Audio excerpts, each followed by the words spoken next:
Welcome to Keeping the World Company on ThinkTech Hawaii. I'm your host, Jay Fidell. Today we'll talk about everything. Everything seems to be changing.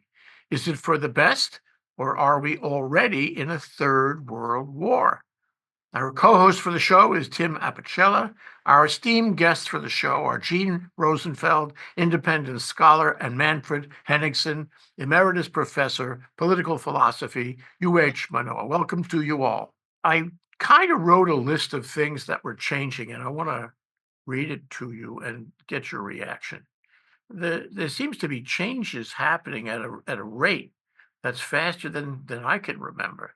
We have invasions, wars. We have public opinion that increasingly supports conservative ideologies. We have visible isolationism, opportunism, nationalism, the emergence of dictators in lieu of democracies, the decline of civil society, the rule of law, and civil and human rights, sovereignty in the liberal world order, increases in propaganda and foreign manipulation, terror proxies, more dangerous weapons, more threats about dangerous weapons, the rise and fall of regimes, the development of adversarial blocs of countries, the exacerbation of economic rivalries, the challenges of nuclear war, the terrifying increase in climate change, with storms, floods, and droughts affecting agriculture and supply chains and leading to hunger, disease, forced migration, violence, and war, limited war, but nevertheless war. Are we on the verge of a third world war? Are we already in a third world war, in a kind of hybrid third world war? These destructive changes were manifest in 2024. What can we expect in 2025? Gene, let's start with you. Are we in a third world war, a different kind of war, a hybrid kind of war right now? Yes. Yes, I believe we are. There has been no official declaration of war between the two polar power structures in the world, but we have seen that nevertheless attempting to support the kinetic wars in Ukraine and against Israel, the United States has been targeted by Russia as a hostile power. And Russia has claimed through its spokespeople in the military just recently that it is also aiming at NATO. Whether or not it prevails in Ukraine or there is a peace arrangement that is cobbled together to stop or to create a ceasefire, Russia continues to use hybrid weapons against Europe and the United States. We know about hacking, of course, and the Russian troll farms. But in addition to that, there have been assassinations, there have been arsons, there have been attacks on communications and military facilities in Europe. There have been cables cut, energy cables, electronics cables. These are all acts of war that, because we're talking about major nuclear powers at a time when our agreements not to use nuclear weapons are falling by the wayside and aging out without being replaced, neither major power wants to declare war based on these attacks, but they're very real. In addition to which, the utilization of proxies, the so-called small axis of resistance in the Middle East of the terror organizations in Lebanon, Gaza, Syria, Iraq, who are and sponsored by Iran, who've been attacking Israel on all sides. These proxy wars are very hot, kinetic, a lot of civilian casualties, tragic and ongoing. And then, of course, in Ukraine, there's really a genocidal war going on against Ukraine by Russia. And Ukraine is returning the hostilities by seizing that relatively small piece of Russia in Kursk, and also in sending attack AIMS missiles, which we have provided, against targets in Russia, in addition to which they seem to have some contacts within Russia that can assassinate individuals. The latest assassination being a very severe one against a Russian general who is responsible or oversees their chemical warfare and nuclear warfare aspects. I imagine this general is a lot more important in the scheme of things. Russia's had some severe setbacks recently, but they're tactical, they're not strategic. Strategically, the combined strength of China, Russia, North Vietnam, and Iran, who are our adversaries in this Third World War, is probably greater than the industrial production of weapons in the United States and Europe. So we're at a strategic disadvantage. Tactically, our generals have made the mistake of looking at each one of these outbreaks of war separately, whether it's the threats against Taiwan, Israel, or Ukraine, instead of looking at them collectively as a overall strategy by the large axis of resistance of these four powers to, in essence, undermine and overpower the West. It reminds me of Barbara Tuchman of Columbia, her book called The Guns of August, which was popular a few years ago, where she gave you all kinds of indicators for the First World War. And took the view that when you have all these people ready to have a war and you strike a match near the tinderbox, you have a war. That's what happens. And this is literature, but I'm also reminded of Robert Mitchum and Ali McGraw in a series. It was one of the first TV series called Winds of War. And it's about these two people running around you. Yeah.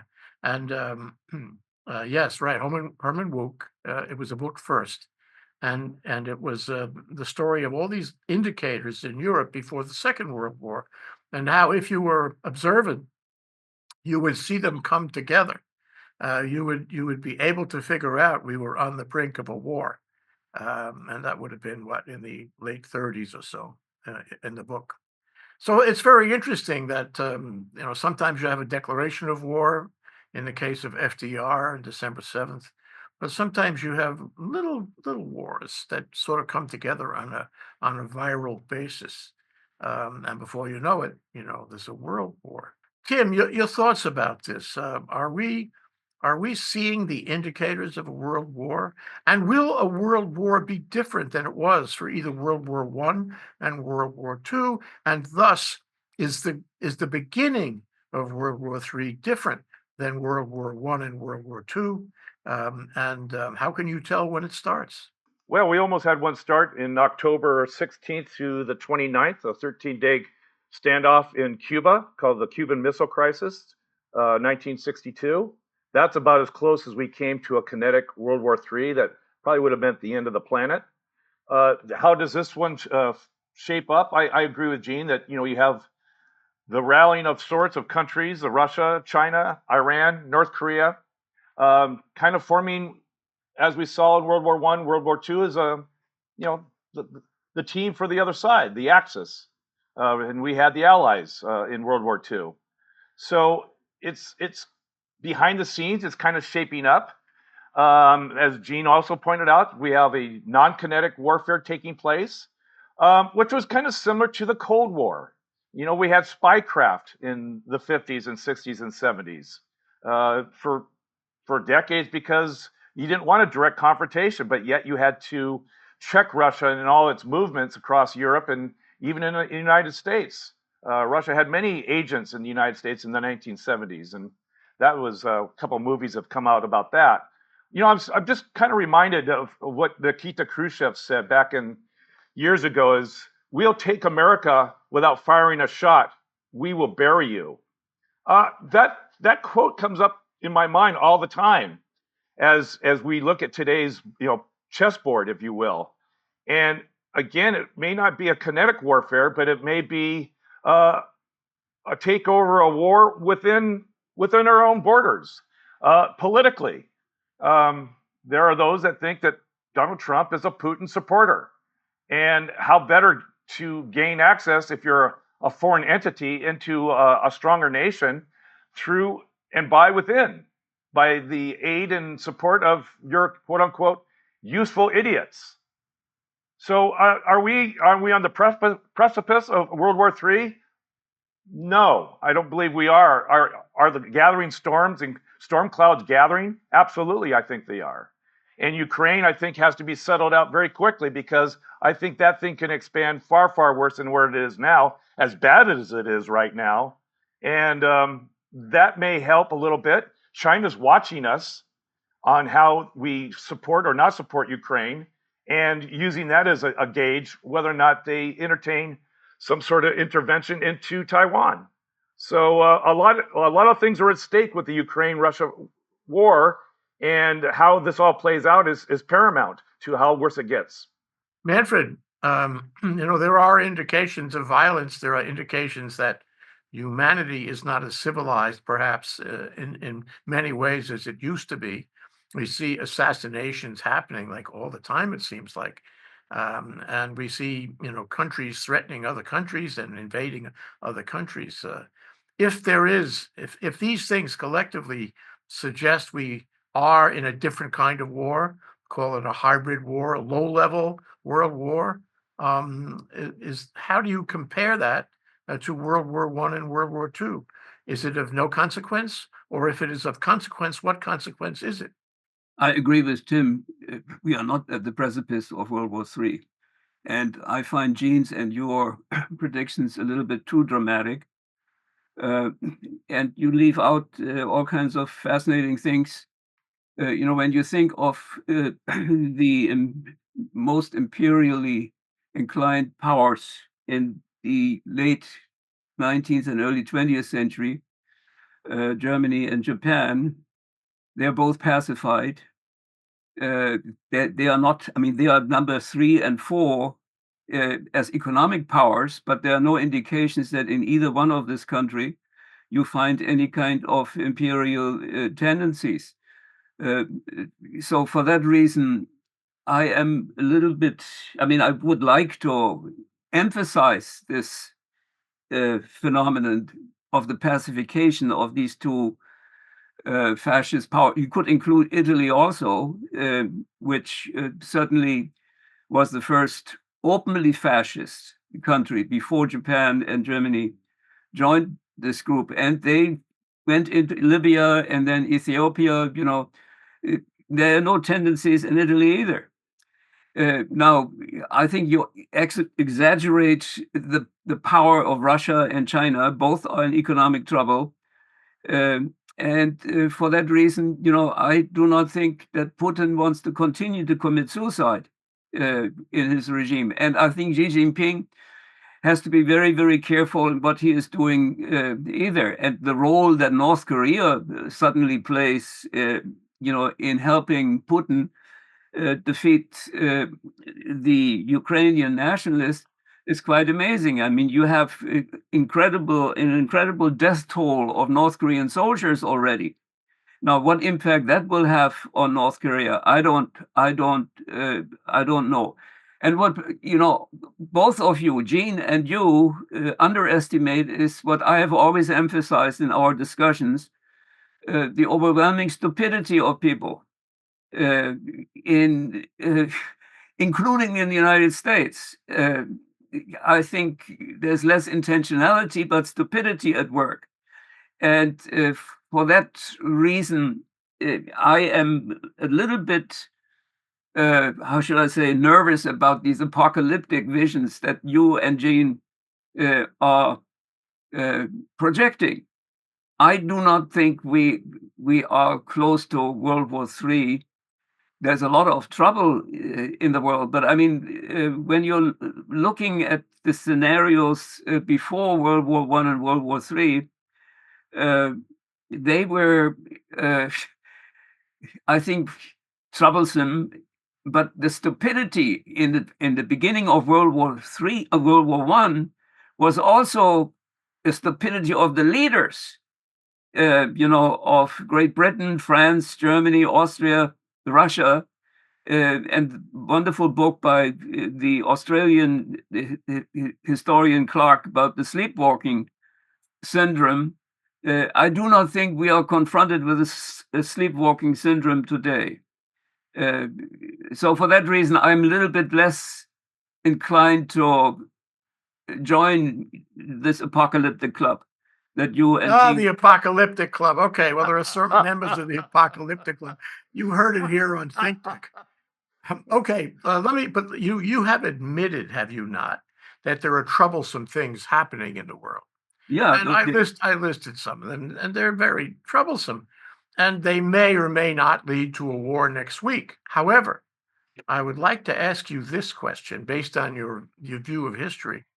What what are the factors that stop the migration, the evolution of these troublesome things into a war?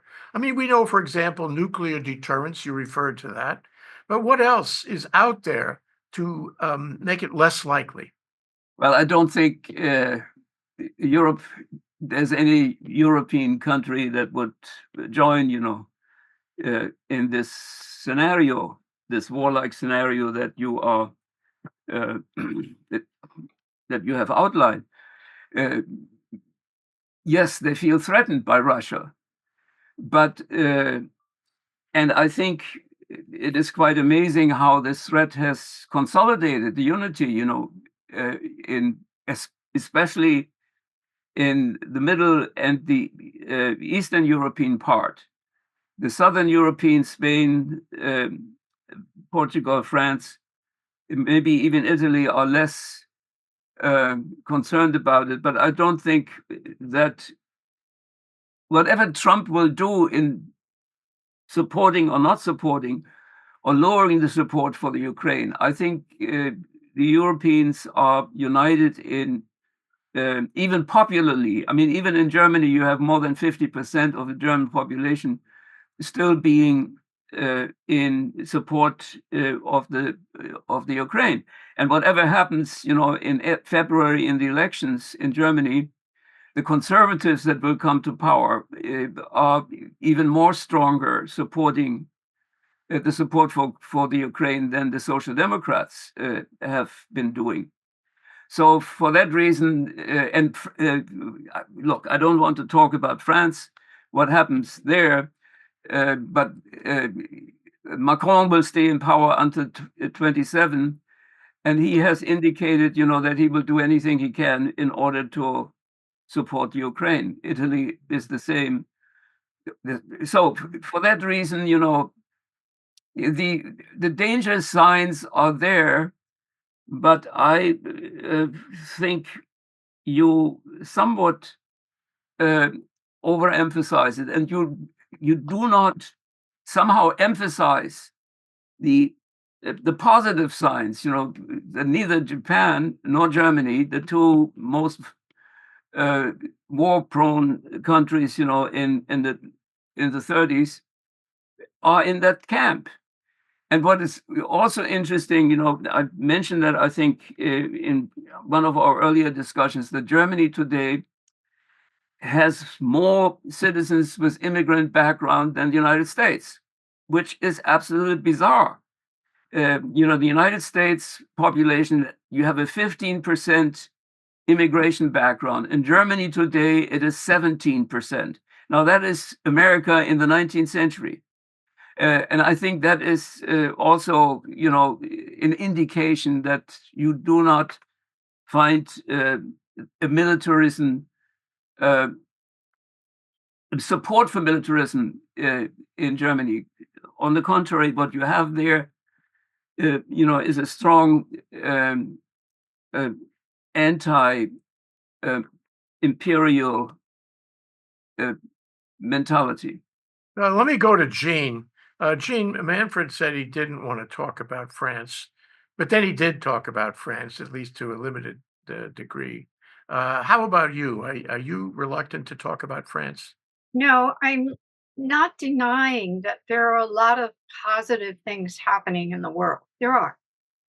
The problem is when the sum total of the alarming indicators appears to be increasing and accelerating, which is the word used now by our military, by the way. Being forewarned is being forearmed. There were a lot of positive things that happened during World War I and World War II. We certainly did advance on the medical front terrifically. And we also advanced in diplomatically in being able to establish amazing institutions to preserve the peace. Those institutions are now severely challenged by half of the voters in the United States, as well as more than half of the countries in the world. The axis of resistance, headed up by Russia, amounts to more people in the world than the free world. We are seeing the dominoes fall within the free world as extreme movements arise in Europe and in the United States. In fact, the United States is ahead of all of them. We are now on the cusp of a regime that is totally invested in Putin's view of the world. If you have an inauguration, as you did, an inauguration speech that characterizes the United States as American carnage, and you have a chief ideologue in Stephen Bannon, who is believing in a prophecy of a fourth turning where we're going to have another world catastrophe and his hero generation is going to fight it. And he makes movies about the kinetic violence of war. And he is one of the chief voices whispering in the ear of the charismatic leader. You have to kind of perk up. I've been looking at the roll up to this ideology that is the MAGA ideology for 30 years. And I never thought it would gain this amount of support, but now it has. And we can begin to see the dominoes fall within the United States.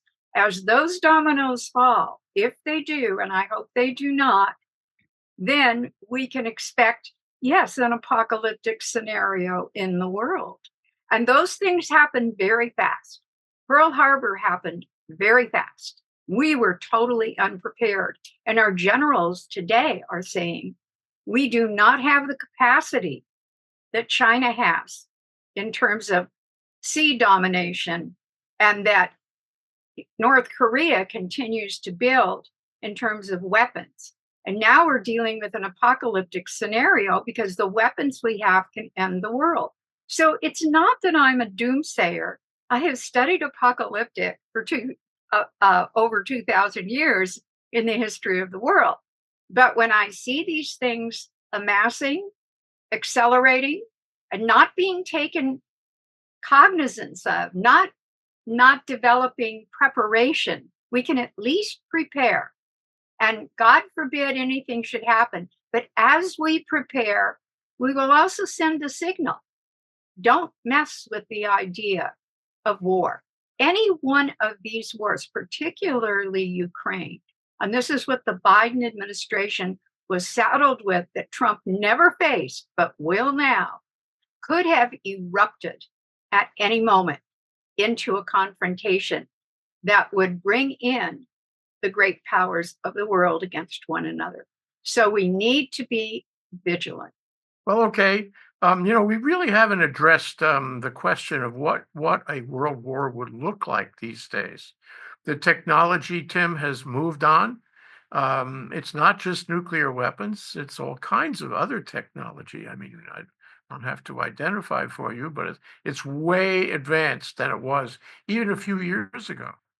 And so the images we have of trench warfare in World War I and tanks and the like and aircraft in World War II, those may be old news. World War III may be more devastating. It may be less devastating. It may have greater lethality to the citizen population or more.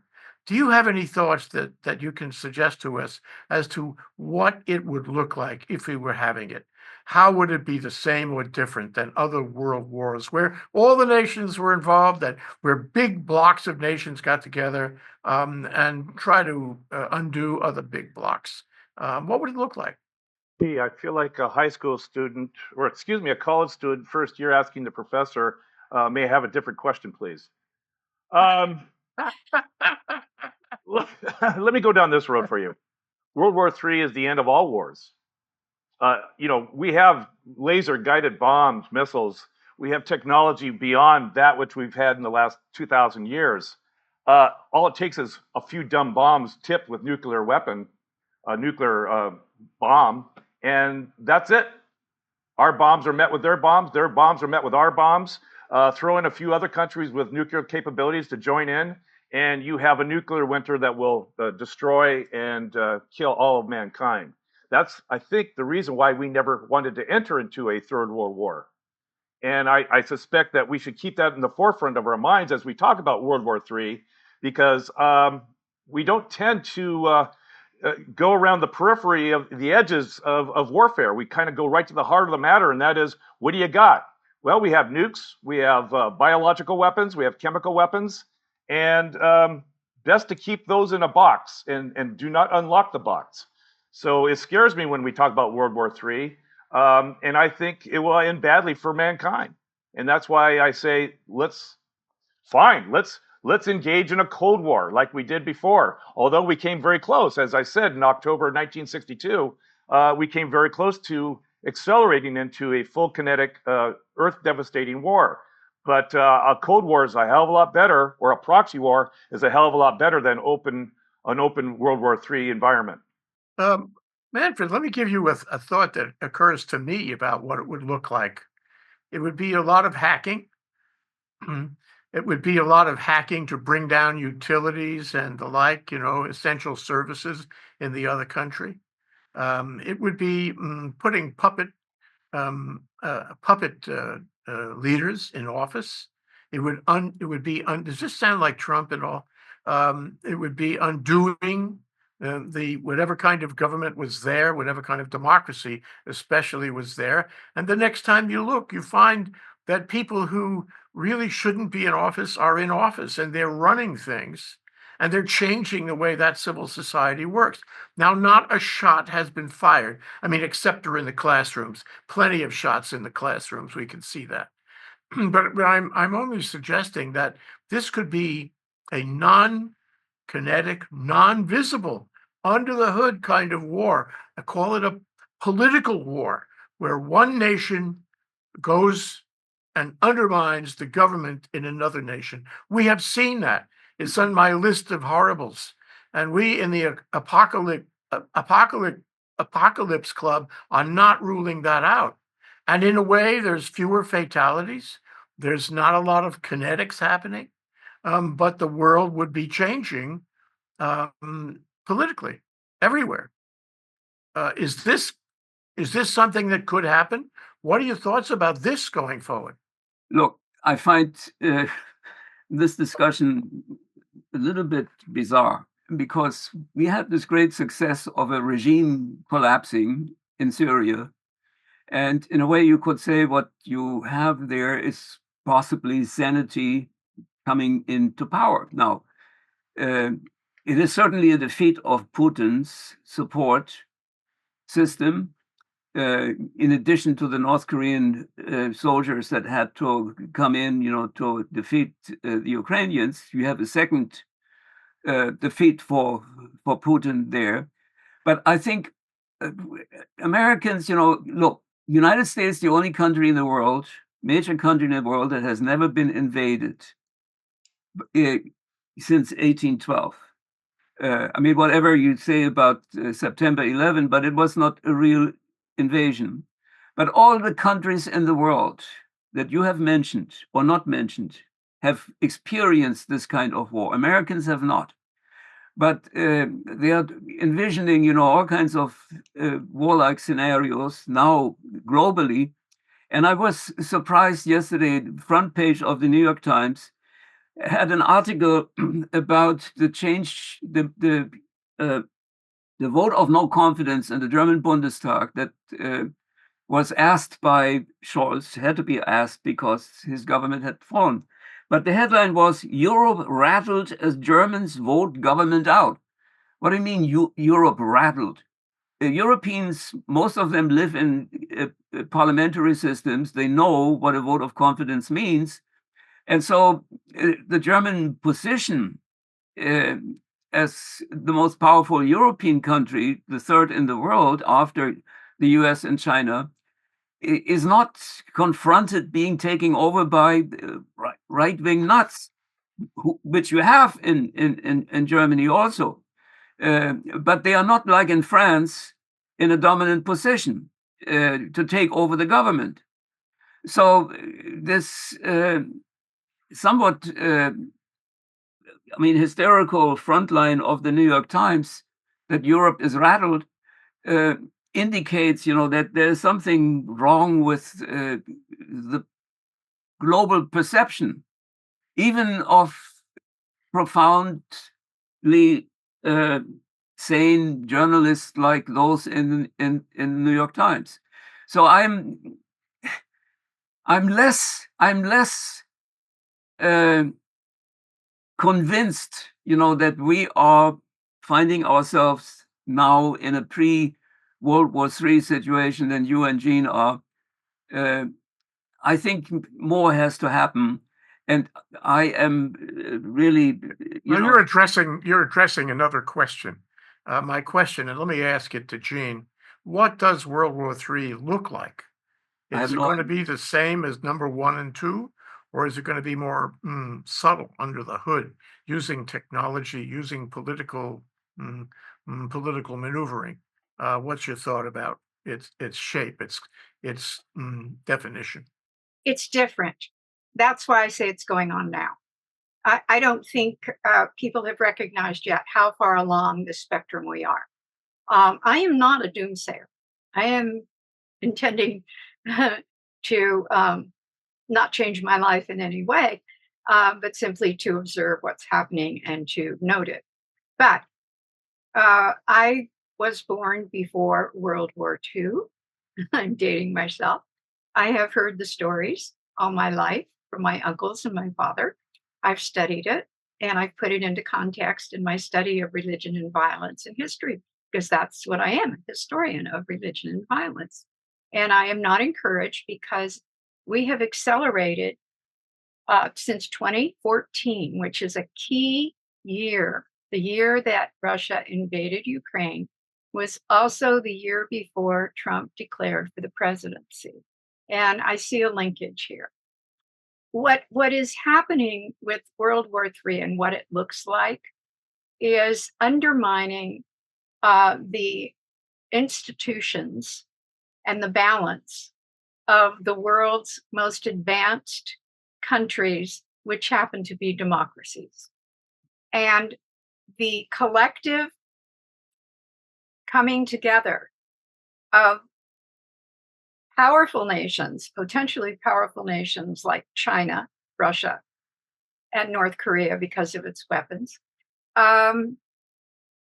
together in a unified ideology that is targeting the West. Now, what is this related to? We have the alt-right, the so-called alt-right in the United States, which is really the MAGA movement and the Trump movement, aligning itself with the right-wing movements in Europe that are collectively accelerating their voter share and are bringing down the governments of France and Germany. I think you have to admit that have installed a government in Hungary that has now become the darling of Trump and the MAGA movement. They want to see this in the United States.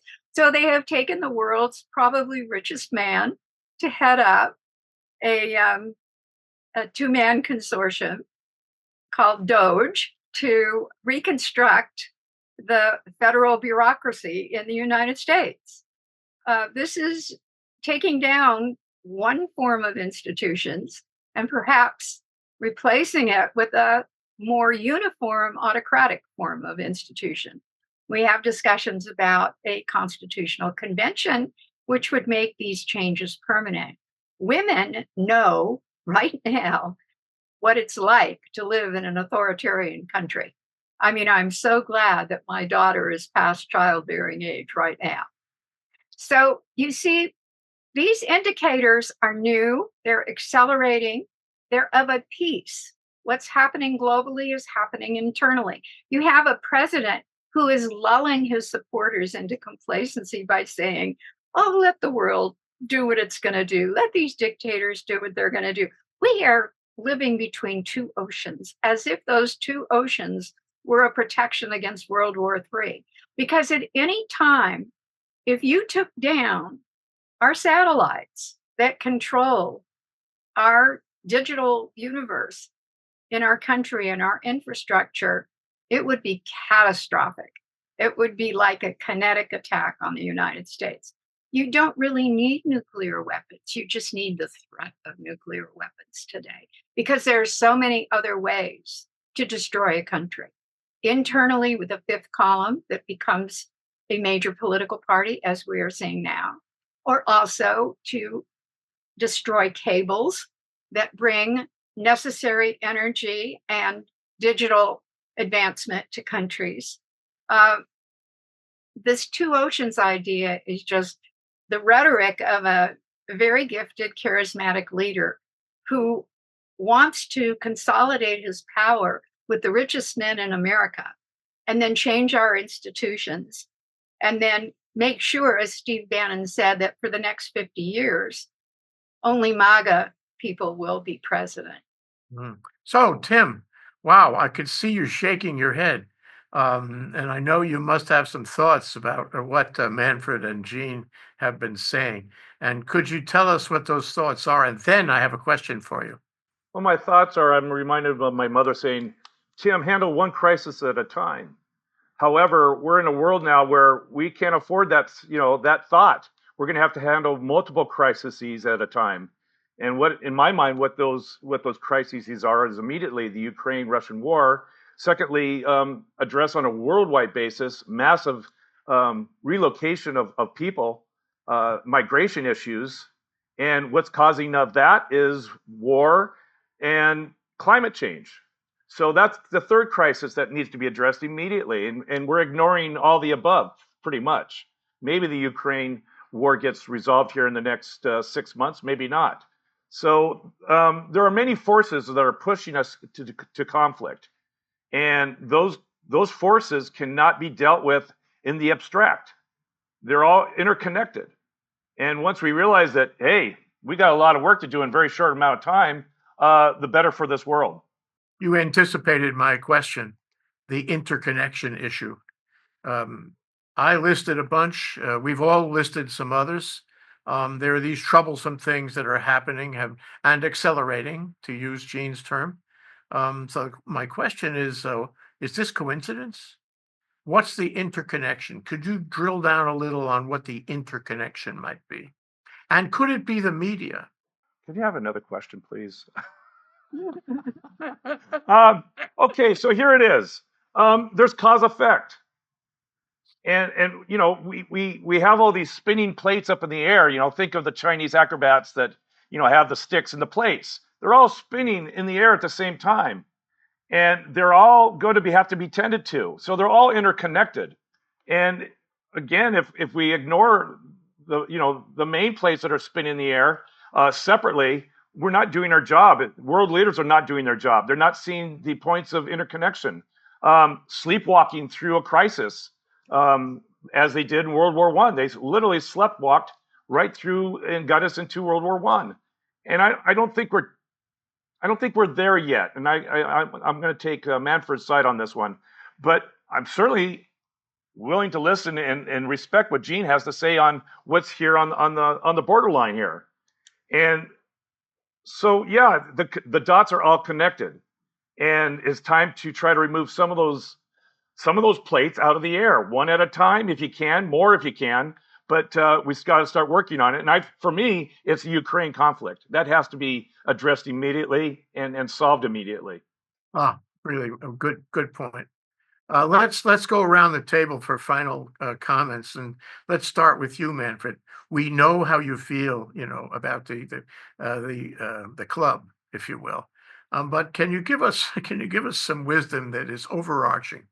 My overarching wisdom is that in all of these discussions, you are underestimating one major factor, and that is the stupidity of people. And the stupidity of American voters became quite obvious in the last election.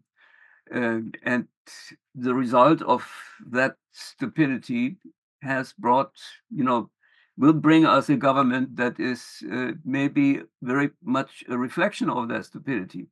But on the other hand, I think it's very interesting that in this discussion, this really wonderful scenario of Syria did not play a role. Now, we don't know what will be the result at the end, but it is certainly a victory, not for Putin and Xi Jinping. So for that reason, what I am hoping for is that this Syrian scenario will have some impact on this thinking in Israel. This is the chance for Israel to become really a power that will have a very important impact on politics in the Middle East. I don't think Netanyahu and his crowd is capable of pulling that off. They are incapable of making these kind of sane, rational decisions that have to be made. But nevertheless, that is would be a positive scenario. Now, what happens with the European Union? Well, that depends certainly on both Germany and France. I am not concerned that the next German government will be anti-Ukrainian, and because it will be a conservative government led by the Christian Democratic Party. I don't know what is going to happen in France. Whether Macron will be able of getting a prime minister and a government, that is thinking along his line. What you have there is really the strange alliance of the left and the right, in a way, destroying from within a solid political compromise in France. Okay, let's leave it there. Jean, your final thoughts on this, and could you speak on behalf of the club? As I said, forewarned is forearmed. It is much better to be prepared than to be surprised. We have major indicators of major conflict. One of those indicators is polarization, what I call radical dualism. When you have a large population, whether it's global or national, divided into two strong camps, so that, for example, when you sit down with a random group of Americans, you're afraid to discuss politics with them. That is major polarization. It doesn't happen that often, but it's an indicator. Secondly, in the global sense, since 2007, Putin has put the world on notice that he is conducting call it what you will, a war against the West. And then he's followed through. So we need to take that into consideration. Secondly, you have dehumanization, where you have a nation that invades another nation and threatens it with genocide, as Russia actually has threatened Ukraine with, killing every last Ukrainian, if it's necessary to absorb that territory into Russia, which they have done. You have to really take notice. And when you see the destruction of norms and morality in the United States, so that we call people by the same names that Hitler called the Jews, and you have a campaign against an internal group that is powerless, like immigrants who've been here for years and years and may have a DUI conviction, you have to take notice. That is an indicator of dehumanization. And with the election of a man who is a proven felon, and one would say perhaps a sociopath, there has been such an impact on norms by a large segment of the population that it doesn't, the prohibitions against violence break down. And I think the violence, the shootings in our schools show this. We are becoming normalizing our violence internally. So that is another indicator. And then when you see the attacks on alternative modes of knowledge, the media, the universities, these are being singled out for attacks. Those who speak out, Lynn Cheney, others, you see that this group is trying to consolidate a uniform ideology. That ideology is, I agree with Manfred, based on stupidity. I would call it ignorance. I don't think people are stupid. I think they're uneducated. And our current leader has said he loves the uneducated. And why does he love them? They are easier to manipulate. Okay, let's leave that there. Tim, you get the last word after this really amazing discussion. Well, if we're concerned about possibility of World War III, I think we have to concern ourselves with which leaders are being installed, I'll say installed, into the positions of president or prime minister or whatever you want to call it. And it seems to me that, autocrats seem to be pretty popular right now, both in Europe and in the United States. So what's paramount? What's the most important thing to do? And that is for those that are in the Congress to support, enforce, prop up the guardrails of the rule of law and certainly the provisions of the Constitution. And if you let an autocrat have their way when they want, as they want, you're going to get to a position of greater conflict that will involve other countries. And that's basically where conflicts and wars start, is right from the leader who's influencing the population. And if they get free reign, these things happen. And history has supported that for quite a while. Okay. Wow, what a discussion. Tim and Manfred, I think you should just hold open the possibility of joining the club at a later date. Thank you, Tim, co-host Tim Apicella, and our esteemed guests, Gene Rosenfeld and Manfred Henningsen, for a very important engagement here. Aloha.